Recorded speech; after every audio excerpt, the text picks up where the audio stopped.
Welcome everyone to today's event, More Innovations in Quantum Information Technologies, presented by SGInnovate and Japan's Science and Technology Agency, or JST. I'm Zing from SGInnovate, and if you're new to us, we are a government-owned organization in Singapore with the mission to build deep tech innovations from Singapore for the world. We invest in and help build deep tech startups in the fields of artificial intelligence, medtech, and quantum tech, just to name a few. We work with entrepreneurial scientists and clinicians to help bring their innovative research from lab to market, and we also develop deep tech talent and engage with a vibrant deep tech ecosystem. Today, SGInnovate and Japan's Science and Technology Agency are pleased to have Dr. Lo, Dr. Hidefumi, and Dr. Wataru from Japan and Singapore here to bring you insightful presentations on quantum technology. The event will be a series of presentations interspersed with Q&A for our presenters. Just some house rules. During the presentations, if you have any questions, please post them in the Q&A box at the bottom of your screen, and do feel free to use the chat box to connect with our wider community. Before we begin, let me hand over the time to Emmy, our moderator for today's session, to share more about JST. Emmy, please. Thank you, Jane, for your kind introduction. And thank you everyone for attending today's seminar. I'm Amy Kaneko, Director of Singapore Office of Japan Science and Technology Agency, or JST in short. This is the fourth webinar we are organizing with SGInnovate, which is the second one in this topic of quantum information technology. So hopefully by now everyone knows about what JST does. We are a government-affiliated agency in Japan and invest in high-risk research that generates the real value for global society. We have a couple of flagship programs, and one of them is called Precursory Research for Embryonic Science and Technology, or PRESTO, which is devoted to supporting junior researchers in Japan. The two speakers for today from Japan, Dr. Hiraishi and Dr. Mizukami, are supported by this program in the research area of quantum software. For today, we also invited Dr. Huanqian from the Center for Quantum Technologies, who will kindly give us an introduction to quantum computing, as well as about her own work. So hopefully this webinar is useful for everyone to know where we are in our challenge for the development of quantum technologies. Now, without further ado, let me introduce our first speaker, Dr. Lo Huanqian, Principal Investigator of the Center for Quantum Technologies, as well as the Patient's Assistant Professor, National University of Singapore. She leads a research group that aims to study advanced materials like flexible solar cells and superconductors at the microscopic level. A lab will use optical tweezer arrays of atoms and molecules like reconfigurable quantum building blocks to mimic advanced materials. With tools to precisely control the motion internal quantum states and spatial arrangement of these building blocks, the team will perform quantum simulations in their laboratory to guide the design of new materials. She earned her PhD in atomic and molecular physics at the University of Colorado, Boulder. She holds a National Research Foundation Fellowship from the class of 2018, received the L'Oreal UNESCO for Women in Science International Rising Talent Award in 2020, and is a member of the World Economic Forum Global Future Council on Quantum Applications. Her talk title for today is a primer on quantum simulation. Dr. Lo, please. Thank you. Thank you, Amy, for the generous introduction. Let me share my screen here. Can I just confirm that you can see the full screen? Yes, we can see the full screen. Okay, thank you. Great. So thank you once again to Emmy, JST, and also to SGInnovate for the kind introduction and also for the invitation to speak here. I'm Huanqian. I'm an assistant professor at NUS, National University of Singapore, and I also lead a research group at the Center for Quantum Technologies, an experimental research group actually focusing on quantum simulation as one of my main research thrusts. Today, I'm not actually going to go too much into the technical details of my own research, but I'm going to give a primer on quantum simulation. And this primer, just as a disclaimer, is intended for a general audience. So if you're already an expert on quantum simulation and quantum computing, you might be a little bit bored actually, but hopefully you can sit back, relax, and enjoy the pretty pictures. Okay, so quantum simulation, quantum simulators, okay, they are basically little quantum machines that try to solve the same kinds of problems that are tackled by supercomputers today, but faster. What kind of problems are we talking about? So here actually you see an example of a pie chart of the kinds of jobs that are submitted to one of the supercomputer clusters in the United States. This is the Ohio supercomputer cluster. And you can see that a huge chunk of the jobs are actually in materials research and chemistry. In fact, about 50% that we're talking about here, okay? So indeed, actually, solving material science and chemistry problems can be very, very powerful for impacting people's lives. And here actually you see several examples. Okay, you have flexible solar cells, wearable medical devices, and these are both made possible by organic semiconductors, sorry. And actually the world's fastest train system, I believe in Japan, powered by superconductors, the SE maglev. Okay, on the other hand, you have chemistry, okay? So in this case, chemistry is very important to understand when you're searching for new carbon capture catalysts that can literally take the carbon in our atmosphere and put them back into the ground, thereby impacting climate change. So these are some of the examples where our lives have really been impacted by solutions that came about by innovations in material science and in chemistry.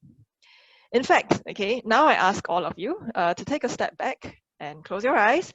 Imagine a world where you could take a bunch of atoms and molecules, okay, put them together and design any material you want or give any chemical reaction you desire so that you could solve the world's biggest challenges. Wow. Why not, right? After all, we already know how to model these problems on the microscopic scale, right? What's the issue? So the issue is that even simple sounding problems, like how to put a collection of atoms together to behave in a certain way that will give us the materials or chemical reactions that we want, are astoundingly difficult. Because if you want to really calculate accurately and fully on the microscopic scale, you need to go quantum. And quantum mechanical particles are simply hard to calculate because there are too many parameters involved. So take for instance, if you want to calculate fully the dynamics, which means the time-dependent behavior of 300 quantum particles. Let's keep it simple, let's make them electrons, okay? So how large in terms of physical size of this computer would you need if you wanted to do this full calculation? Well, this classical computer would actually require more atoms than the number of atoms in the entire universe. Okay, so that's an issue, right? That's a huge issue. The solution to this problem can be found in quantum simulators. Here actually you see a picture of Richard Feynman. He's a famous quantum physicist who once said that nature isn't classical, damn it. And if you want to make a simulation of nature, you better make it quantum mechanical. Okay, but by golly, that's a wonderful problem because it doesn't look so easy. So he's absolutely right on two fronts. Okay, the first front is the fact that if you actually want to mimic nature correctly, which means your material science and chemistry problems, for instance, you should not use a classical computer. Actually, you should try to use a quantum computer. That's actually a lot more efficient. So you could simulate it with these quantum simulators, which are basically quantum nanomachines. For example, atoms, molecules, or particles of light, just to pick a few examples, there are several others. And then you set these simulators up to obey exactly the same equations that you would use to model the more complex phenomena, that you would use to model your chemical reactions, catalysts, and so on. But the important part is that for this to work, the simulators themselves should be relatively simple to control, okay? and they should be isolated in order to behave in a quantum mechanical way. And importantly, they must be tunable, so that if you want to change, for instance, a certain parameter in your equation, all you have to go is to go to the laboratory and say, turn up an electric field or magnetic field. Okay. In fact, what I've described just now is a little bit closer to what we call analog simulation, where the time-dependent behavior is governed by Schrodinger's equation. Okay, I promise you this is the only equation you're going to see in this talk. But of course, there are other approaches. Okay, you can also go by digital simulation, where basically you make use of a bunch of quantum gates, very similar to actually the way a quantum computer would really work, to basically carry out the digital simulation of this complex phenomena. And of course, you also have other hybrid approaches, which is basically a mix of analog and digital, or you can have variational approaches, which I believe we'll hear a little bit more about later on in the third talk. Okay, so far, it may have seemed like I was talking just about quantum computers. In fact, I slipped up a little bit and actually mentioned the word quantum computers just now. But quantum simulators are actually not exactly the same. Okay, what is the difference between quantum computers versus quantum simulators? Well, here we can draw inspiration from classical computers versus classical simulators. So here on the left, you see a picture of a supercomputing cluster. And well, computers are basically all powerful. They can do a lot of things. So quantum computers, for instance, can do things that quantum simulators cannot. They can run certain algorithms like search algorithms, factoring algorithms, and these are things that quantum simulators are not built to do. Okay, and in fact, in the talk after me by Dr. Hiraishi, you'll hear about quantum algorithms. But quantum simulators, on the other hand, as you can see, the guy on the right, riding a motorcycle, going through a simulation, it's basically providing a particular experience designed to solve a very particular problem. So in this case, once again, we're targeting the kinds of problems like, say, in materials physics and also in chemistry. And it might seem like it's not going to be able to do a lot, but the thing is, these simulators can actually solve still relatively important modeling problems that are of importance to mankind. And the important part actually here is that simulators are a lot easier to build. Okay, and also in the third talk by Dr. Mizukami, he will also talk a little bit about simulations of materials in that case. So here you're going to get more of an experimentalist flavor of what I think how simulators work, quantum simulators work. So it's designed to solve, in this case, a particular problem in material science, as I pick as an example here. So now each of these materials that you see on the left, be it the solar cells or organic semiconductors or superconductors, when you zoom in enough on a microscopic scale, these basically just look like a bunch of quantum particles sitting in some potential, which have, and the particles have some interactions between them. So if you look now on the right side, I've got also a bunch of molecules, for instance, sitting in some potential. And in this case, the potential is actually formed by crystals of light.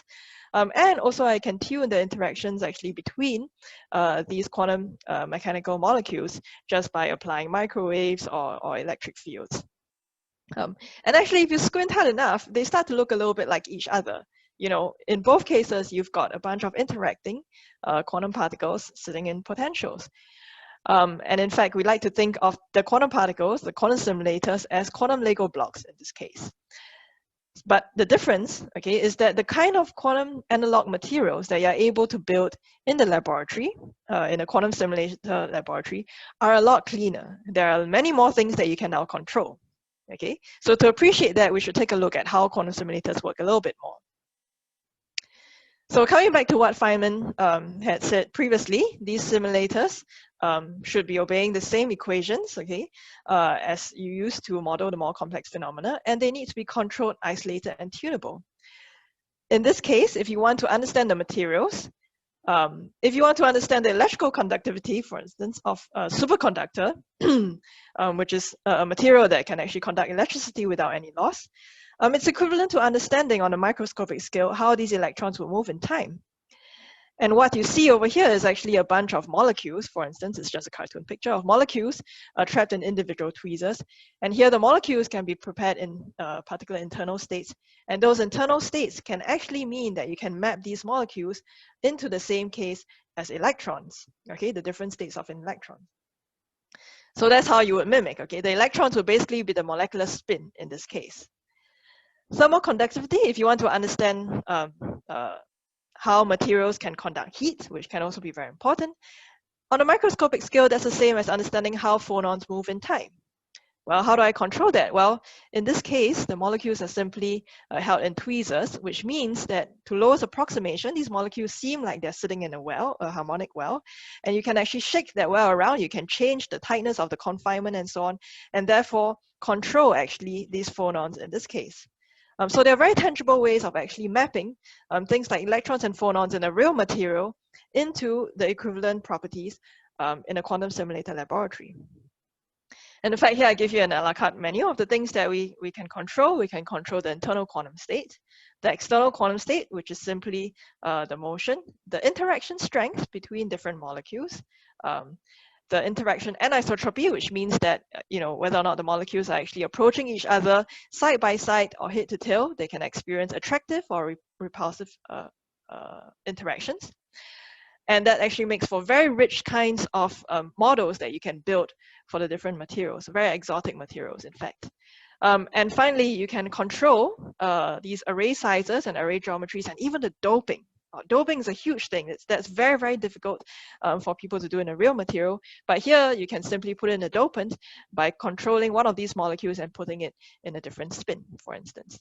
And this array size and geometry is only brought about because you can actually reconfigure these tweezers in very versatile ways. These are pictures not from my own laboratory, but actually from a laboratory in France, Institut d'Optique, the Broes group, where they've actually demonstrated that you can rearrange these tweezers, for instance, to form different shapes, even the Eiffel Tower in 3D, as you see over here. So it's very, very versatile. And the thing is, all of these particles that you see over here are really quantum mechanical. Now I've talked about tweezer arrays. That's just because that's what I worked on. But I want to have put out there that there are actually multiple quantum simulator platforms that are available. You've got ultra-cold atoms and molecules, trapped ions, and superconducting circuits. Now, these are actually the kinds of platforms that have also dominated a lot of the quantum computing headlines. And of course, they are also perfectly good for carrying out quantum simulation. Then you've got also others like photons, color centers in diamond, dopants in silicon, and 2D materials, and several more. There's not enough time for me to go into that, but if you're interested to read more, there's actually a document on the archive that was put out by about 40 scientists, leading groups in the United States that work on quantum simulators. And basically it's their take on how quantum simulation is actually one of the main thrusts of the National Quantum Initiative, actually in the US and also in Europe as well, and several other countries around the world. And with this, I would like to conclude. There are a few take-home points, 3 take-home points that I'd like you to remember about quantum simulators. Okay, quantum simulators, they help us solve important, challenging problems in the foreseeable future. And when I say foreseeable, it's because it's actually not so difficult to build a machine that's good enough to perform a quantum simulation. It can be very difficult to build a machine good enough for quantum computation because you need very, very high fidelities. But for quantum simulators, usually people are looking for more qualitative answers, and it's actually a lot simpler. The second thing I want to take away is that there's actually no single outstanding quantum simulator at the moment. All of the technologies that I showed you in the previous slide, they're all complementary to each other. And in fact, it's nice because after all, there are many different equations that you can solve, many different models of materials and chemistry that you can build. And so, it's nice to be able to have the ability to tune different parameters, which are enabled by the different advantages of the different technologies. And the last point is that actually this is really a very good time, I feel, to be getting into quantum technologies. There are many governments and corporations that are invested in quantum technologies, quantum simulators being one of the easier to achieve technologies. And there are also many opportunities for collaboration. And actually, this is very much in line with the work that I do as a member of the Global Future Council on the World Economic Forum. This year, it was named for the Global Future Council for Quantum Applications, and we have a mandate to actually go out there and encourage collaboration and also do messaging to governments and corporations on the promise of quantum technologies in a way that takes away the hype. And with this, talking about collaborations, I can't pass up an opportunity to mention that a lot of the work that we do with tweezer arrays in my group are actually done by the students over here, and we're always looking for talented people. If you're interested in collaborating, please get in touch with me. Okay, and with that, I thank you, and I'm happy to take questions. Thank you, Dr. Law, for this very informative introduction to the world of quantum computing. Now I invite you to check the Q&A box with me to see what questions we have from the audience. The first question is, what is phonon? How phonon transfers thermal energy in the material? Any answer to this question? Okay, so phonons are actually what we call quasi-particles. So you have, for instance, particles of light, those are photons. In this case, phonons are actually quasi-particles of heat, or rather quasi-particles of vibration. So you get heat because you actually have your atoms that are vibrating. Even at 0 Kelvin, there's actually still a little bit of vibration going on. If you're at room temperature, 300 Kelvin, then you actually have a lot more vibrations. So it turns out that in the quantum mechanical world, these vibrations are quantized. Okay, the vibrational levels are quantized, and so the phonons are basically the occupations of these vibrational levels. So they don't really transfer thermal energy. They are basically the number of phonons that you have actually indicate how much thermal energy you have. Okay, thank you for that. The second question. Do you think we'll see the implementation of such technology beyond the lab in the next 5 years? I would say yes. So thank you very much for this question. And the reason why I say yes is because actually people are already putting out quantum computers available on cloud access. So actually what you hear about right now, the IBM quantum computer, the Google quantum computer, and also a lot of the IonQ technologies, those a lot of it has been dominated by the ion trap and superconducting circuit technologies. Those quantum computers can also actually serve as quantum simulators. And in fact, a lot of the big scientific impact that they've had so far is actually all in quantum simulation.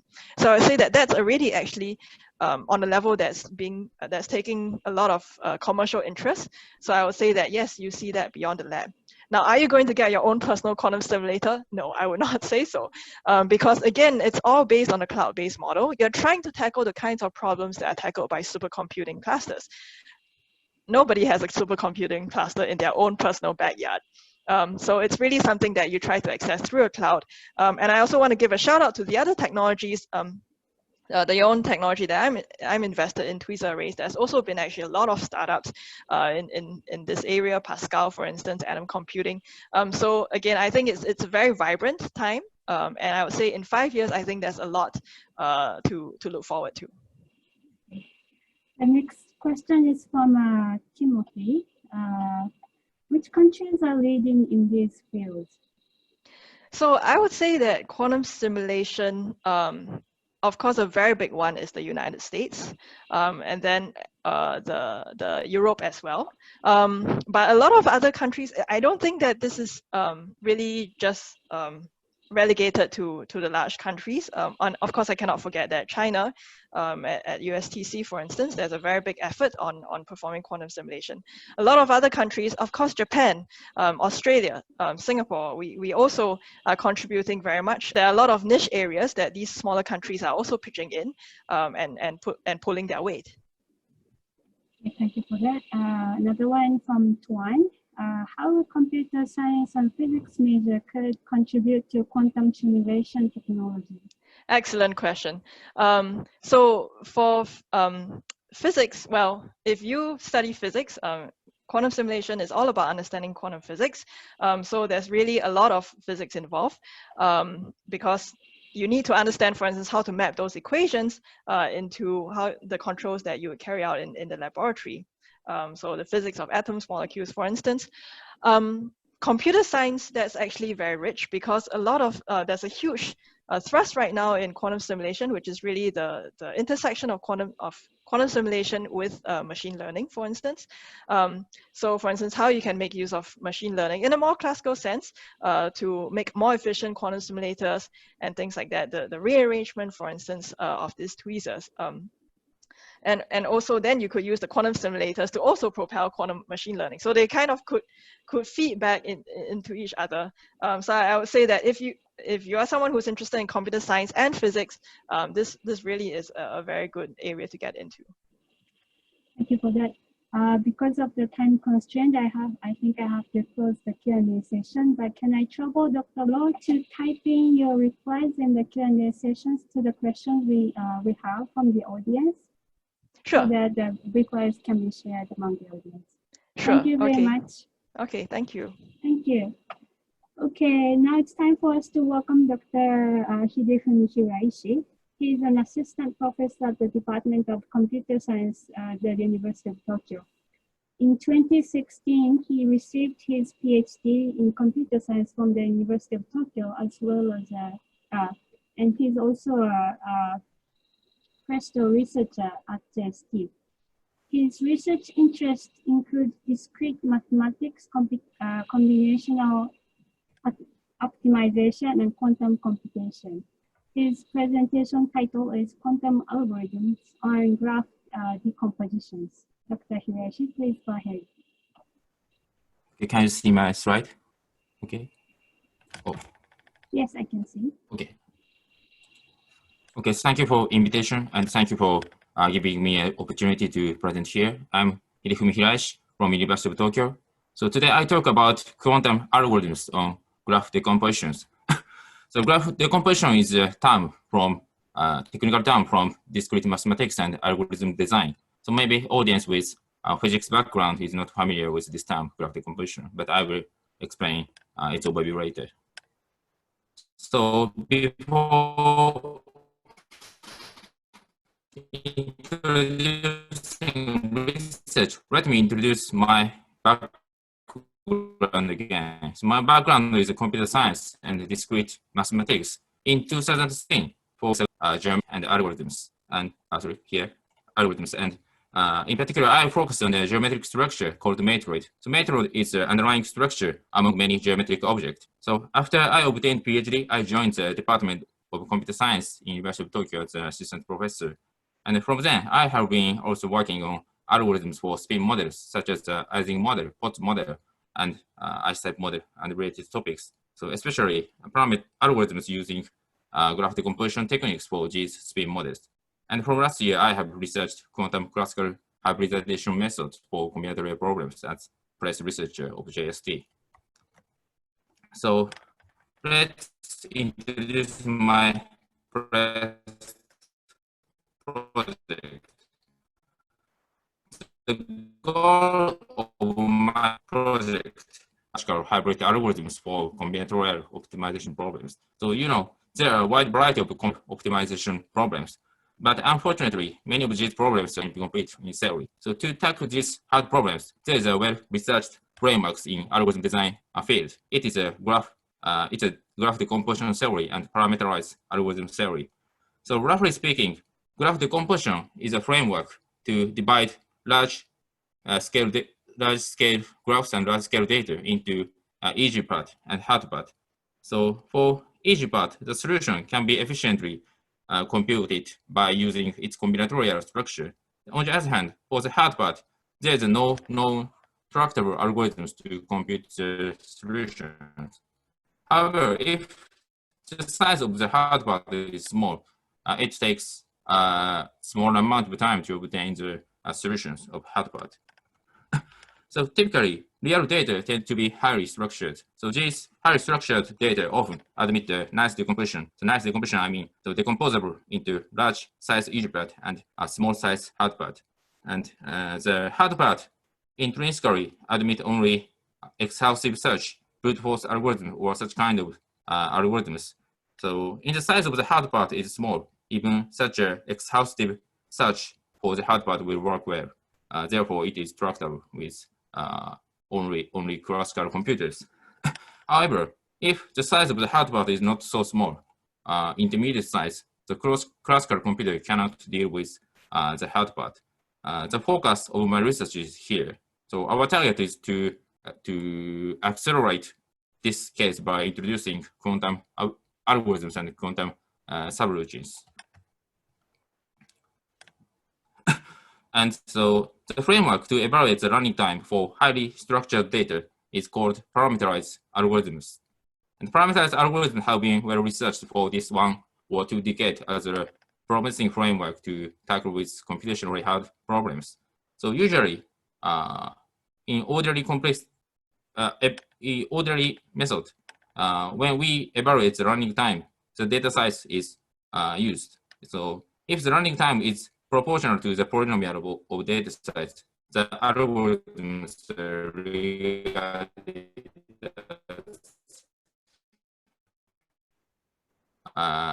regarded as structural.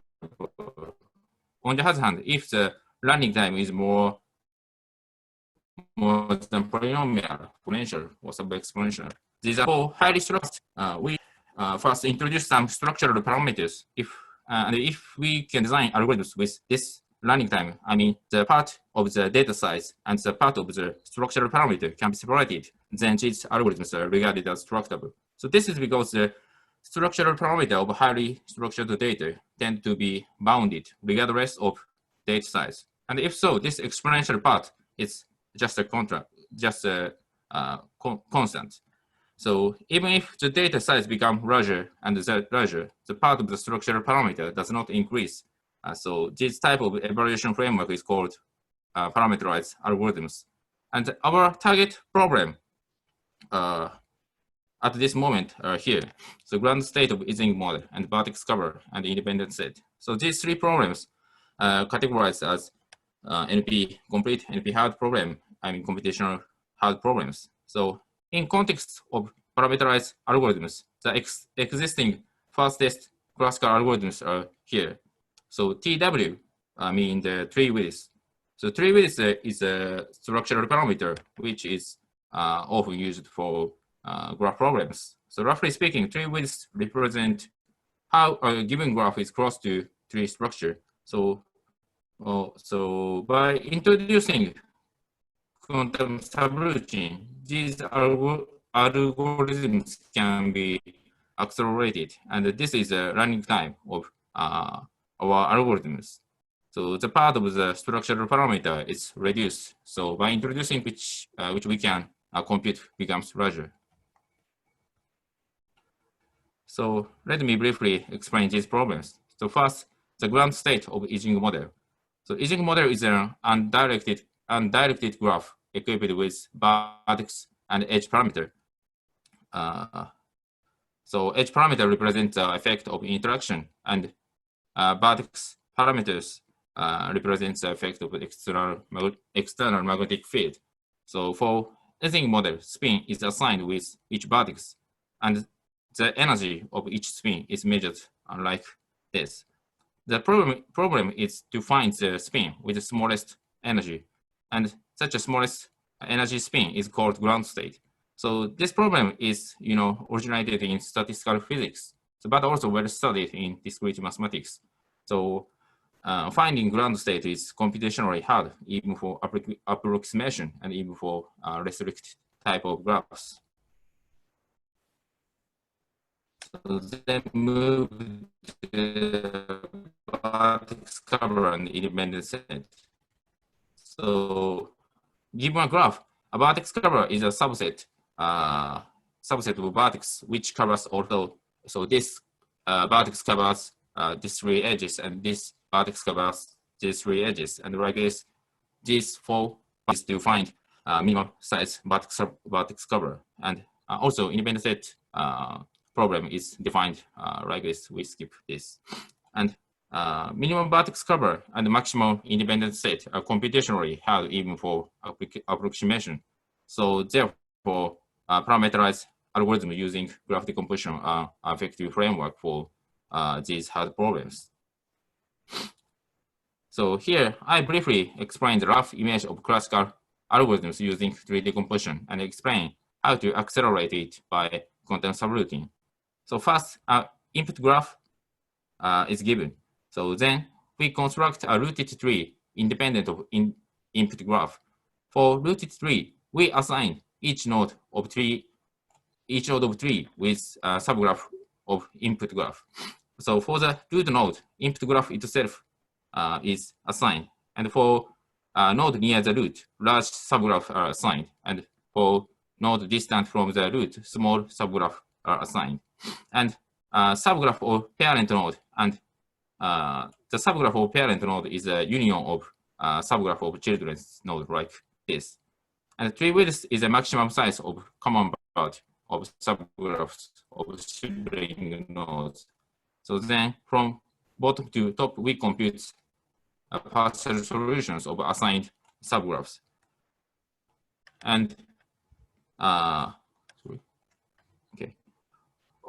yes, and focus on one node. So to compute the partial solution of this node, we have to know partial solution of children's nodes. So assume that these children's solutions are already computed. So from children's solutions, we can compute the solution of the parent node by updating only the common part here of common part of the children's nodes. So this update takes exponential time of tree widths.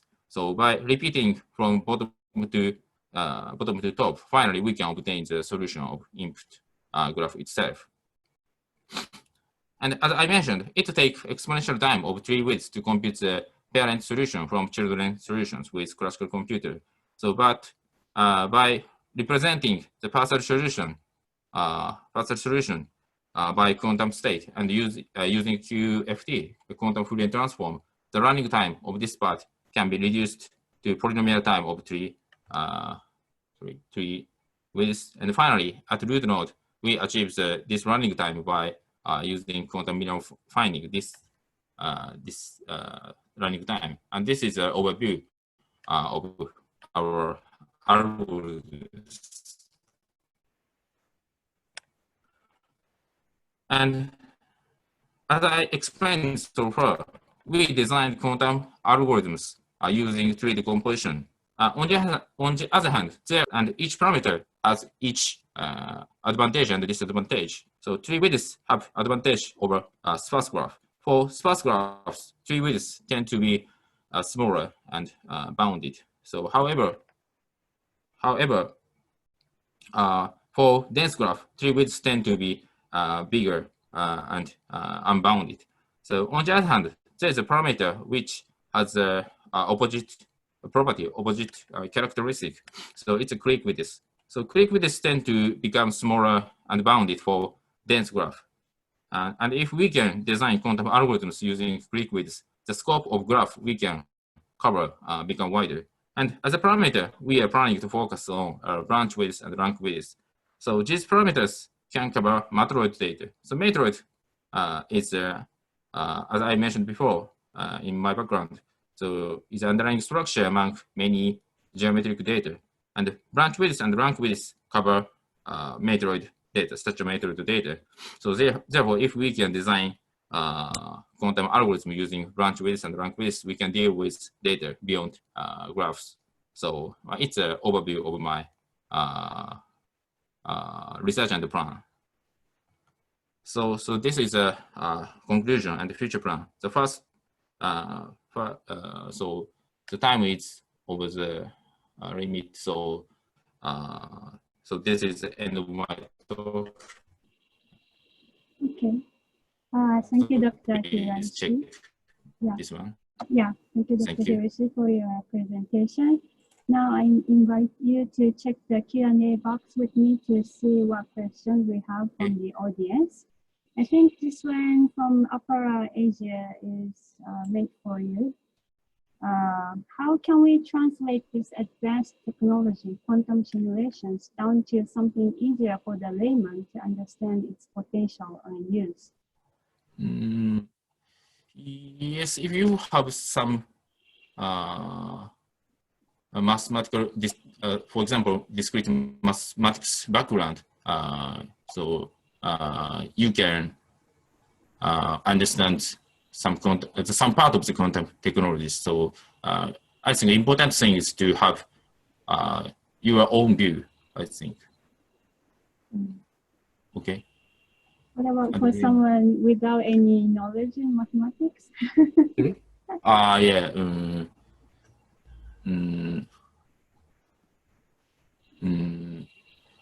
Yeah. Kind of difficult, right? Okay. So, okay. No worries. So, are there any questions for Dr. Hiraishi? We have one from Shuhei. For a typical or realistic combination optimization problem, what level of acceleration can be expected? About typically the square. So typically to compute the optimal solutions, we have to use the quantum minimum finding, and so quantum minimum finding has a square advantage over the classical computer. So typically, yes, square speed up, I think. Okay, thank you very much for that. I think that's all meant for you. If there are any questions the audience wanted to ask to Dr. Hiraishi, please write it down in the Q&A. Oh, there's one from Mitch. Are there any real-world scenarios which your technology can implemented on? Yes, so for very special tasks, so it is important to find the special task which quantum computer have advantage. So at this moment, and the size and accuracy of this computer does not reach such a level. But important thing is to find some very even small task is okay. So find the task which quantum computer has advantage over classical computer. Yeah. Okay, thank you very much for that. I think that's all for you. Okay, thank you. There's one more from Wono Chen. Can quantum simulators be used to simulate non-linear phenomena such as fluid dynamics? So I'm not familiar with fluid dynamics, but I'm sorry, I'm not familiar with the fluid dynamics. So yeah. Okay, no worries. Okay, thank you very much for your presentation and your response to questions. Okay, now it's time for us to welcome Dr. Wataru Mizukami. He's a specially appointed associate professor at Osaka University and precursory research for embryonic science and technology PREST researcher at JST, and an advisor of Genesis Inc., a quantum software startup. His research focuses on the development and application of electric and vibrational structure theory for molecules. He received his PhD in theoretical chemistry from the Graduate University for Advanced Studies in Japan. His talk title is Toward Realistic Simulations of Materials on Quantum. Dr. Mizukami, please. Thank you, Amy, for the introduction. And do you see my slides? Yes, we do. And in full screen? Yes, yes. Okay. I'm very pleased to have this opportunity. So I'd like to thank SGInnovate and JST for kindly inviting me to speak here today. So I'm going to talk about my recent and ongoing research about simulating materials on quantum computers. So let me begin by talking about material simulations, or especially about computational chemistry. So similar slides, so you may see similar slides in the first talk. So this figure is taken from the webpage of EPSRC's supercomputer, Archer. It shows how commonly computer programs in a given field are used. So you can see that material simulations or computational chemistry account for a large percentage of high-performance computing. Moreover, a recent paper written by the editors of Journal of Chemical Physics also say around 40% of supercomputing time is spent on molecular simulation. Here, molecular simulation means classical molecular dynamics or quantum chemical calculations. So this event is obviously about quantum stuff. So let's focus on the latter, quantum chemistry. So quantum chemistry treats wave functions, especially electronic structures of molecules. Wave function provides rich information.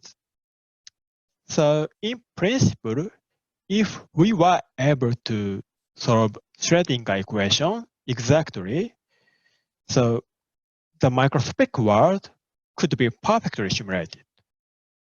So we can say that it is an ultimate microscope for chemistry in theory, but in reality, such computational costs are so huge, so exponential. The computational cost grows exponentially with respect to the number of electrons. But here, quantum computing could provide exponential acceleration and is expected to resolve this exponential wall. So this slide again shows, importance of quantum chemistry from another perspective. This graph shows how often quantum chemistry calculations are mentioned in chemical journals. So as you can see, they appear so often, it means that quantum chemistry is nowadays a vital tool in modern chemistry research. So quantum chemistry is, well, people believe, at least believe that promising application for quantum computing. So there are two reasons for that. The first reason is in its importance and high demands. I have already explained about that. The second reason is this. So there are algorithms based using, well, there are quantum algorithms. So both long-term algorithms and near-term algorithms exist for chemistry. That's an important point. My research is currently focusing on near-term algorithms called variational quantum eigensolver, VQE in short. So here we briefly explain what VQE is. So let's think there is a molecule, say benzene, and at first prepare Hamiltonian, and second mapping molecular degrees of freedom, say molecular orbitals, to qubits, quantum computers. Then prepare quantum circuit, which accounts many body effects. By applying quantum circuit to input wave function, one can get correlated quantum states. So by using this quantum state as Hamiltonian, one can measure energy of molecule. Then, using the information of this measurement, you can find new set of parameters for quantum circuit, shitter, so that the energy gets lower. So repeat this procedure until energy gets converged. This is how VQE works. So the merit of VQE is that some classically unsimulatable wave function models can be used, such as unitary coupled cluster theory. So our research is aiming at expanding the capability of the VQE. So the original VQE itself is just a method to compute energies, but for practical material simulations, energy itself is obviously not enough, not sufficient. So other molecular properties, such as forces, are essential. So such properties can be defined or can be calculated as analytical energy derivatives. So we devise the method to compute them analytically. Using analytical derivatives, so far we realized reaction path search or geometry optimization of polyatomic molecules or ammunition molecular dynamics using VQE for the first time last year. Plus, recently, we have extended the VQE to periodic systems like crystals. In next slide, I will talk about this. So this extension is indeed actually quite straightforward. The difference from the VQE for isolated molecule is in mapping.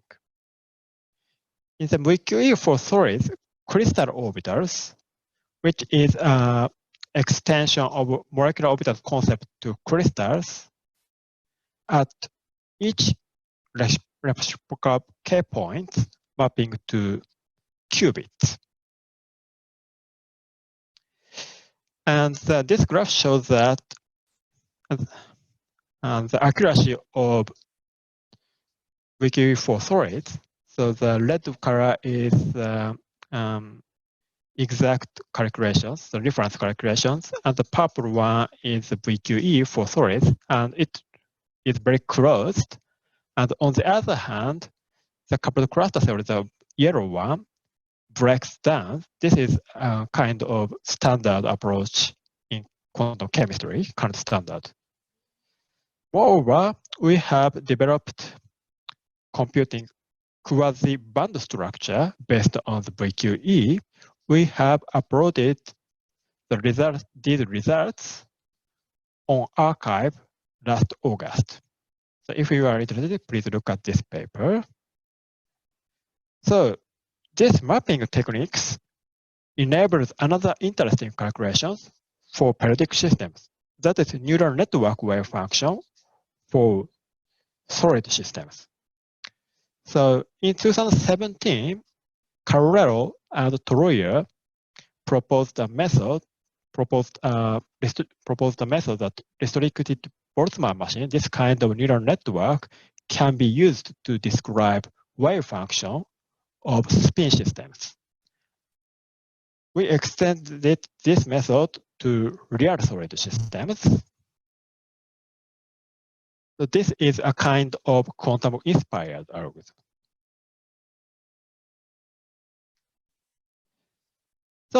So far, I show how we've increased what one can do with VQE. However, we need to scale up VQE to solve real problems. The current RISC machines or quantum machines are too small for real problems. So my colleague, Keisuke Fuji, he is the deputy director of our center, often says that RISC is like the first Nintendo machine, NES, and not like this kind of modern computers. So this is the PlayStation 5. So NES has only 40 kilobyte disk and 4 kilobyte and 2 kilobyte memory, and similarly, RISC has very limited number of qubits. So it means that similar mindset is useful. So 30 years ago, gaming developers often used divide and conquer techniques to develop a game. For example, dividing a balanced pictures to a set of some parts. Like that, we need to decompose many qubit programs to a set of small qubit programs. So we came up with an idea, perturbation theory using VQE. The new method we named UCCD2 allows us to compute larger system than before. So this figure shows UCCD2 accurately reproduce exact diagonalization results. So the gray one is exact diagonalization energy results up to 120 qubits. We are still working on this method, but so far we have successfully applied this method to more realistic system, say benzene, which is 240 qubit programs. So this method allows us to compute larger systems using VQE. I'd like to mention that similar methods are proposed by several groups, such as One Qubit Company or Ismailov Group in Canada. So this is the summary of my talk. I have not mentioned, but we have recently proposed another divide and conquer type VQE called Deep VQE. If you are interested in, please Google Deep VQE and please look at this paper. So this is the end of my talk. Thank you so much for listening. That's it. Okay, thank you, Dr. Mizukami, for your nice presentation. While we wait for the audience to type in the questions, I have a general question for you. Do you want to explain a little bit about your advisory role at Kinesis Inc., the quantum software startup, how you got involved and what contributions you are doing to this firm? Okay. Actually, I and the member of Kinesis are working quite closely. Mm-hmm. So the result today, the research result I showed today, all of them are coming from the collaborations. So we belong to the different organizations, but actually research together. So Kinesis is like a research collaborator as well. Yes. So this is one way how your research outcome is applied in the society, right? Okay, there's one question from Shuhei. What kind crystals or materials can be modeled by your model? Is there any limitation? If you larger the number of qubits, variety of materials automatically increase? Yes, it is. The limitation is the number of qubits. So it requires 1 qubit than molecular simulations. The required qubit scales proportionally to the number of K points. So it's a bit a technical word, but for example, the typical people use 3 by 3 by 3 K points. In that case, one requires, so the periodic VQE calculation requires 27 times larger, 27 times more qubits than molecular VQE. So it's quite demanding. But if we have many qubits, we can describe whatever you want.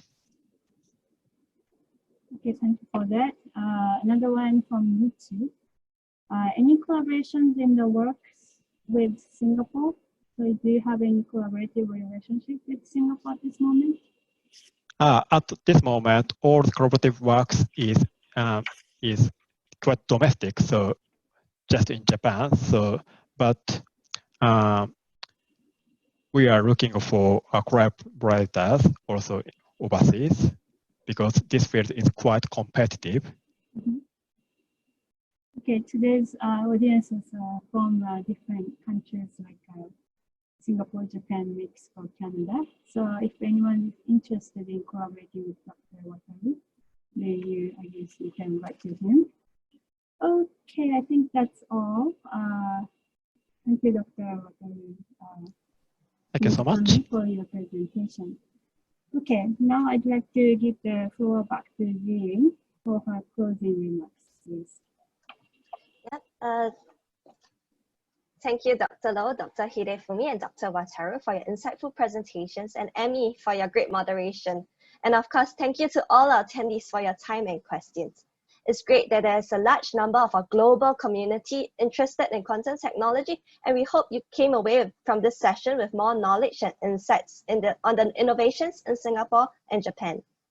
With the purpose to bridge Japan's and Singapore's science, technology and innovation ecosystem for knowledge sharing and collaboration opportunities, this event is one in a series of talks by SGInnovate and Japan Science and Technology Agency, where we invite notable startups, researchers, and corporate innovators to share on various deep tech topics. Do mark your calendars and join us for our next session on 10 November 2020 on the topic of biodiversity. Do also connect with us on our various social media channels, and we hope to see you at future events. Have a great day ahead. Bye.